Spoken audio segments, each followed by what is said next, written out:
Le président Xi Jinping a annoncé que le socialisme à la chinoise est entré dans une nouvelle ère. La pensée de Xi Jinping sur le socialisme à la chinoise de la nouvelle ère a été inscrite dans les statuts du Parti communiste chinois.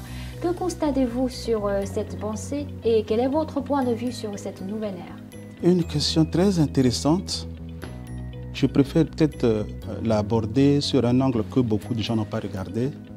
C'est l'aspect de l'actualisation du débat sur le socialisme en général et le marxisme-léninisme. Parce que presque un peu partout, on a voué le socialisme et le marxisme-léninisme aux hégémonies. Et je constate que le président Xi Jinping a réactualisé ce débat. Aujourd'hui, il a raison d'insister sur le caractère chinois du socialisme pour montrer qu'il y a possibilité effectivement d'adapter le marxisme-léninisme à des pays qui n'ont pas la même histoire, qui n'ont pas les mêmes civilisations, qui n'ont pas les mêmes pratiques, et que le marxisme-léninisme est encore en vie. Comment constatez-vous les relations entre la Chine et le monde entier dans les 5 prochaines années, surtout après la réussite du 19e congrès national du Parti communiste chinois? On voit peut-être que la Chine est devenue fréquentable pratiquement pour tout le monde. Tous les leaders du monde entier, quels que soient les pays, viennent ici. Le gouvernement chinois, à commencer par le président lui-même, le Premier ministre fréquente et visite beaucoup de pays à l'extérieur.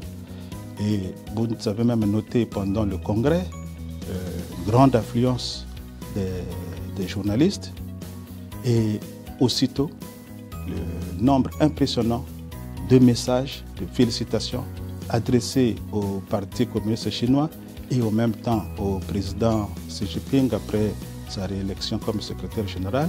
Cela atteste de la qualité des liens que la Chine est en train de développer avec l'ensemble de la communauté du monde et suivant, en respectant ses principes de base, la non-ingérence dans les affaires des autres. Et nous sommes très heureux aujourd'hui au niveau de l'Afrique d'avoir la Chine comme le premier partenaire de l'Afrique. Donc c'est très important pour nous et si la Chine continue à se développer, nous serons les plus heureux parce qu'on est sûr que nous allons continuer à nous développer avec la Chine.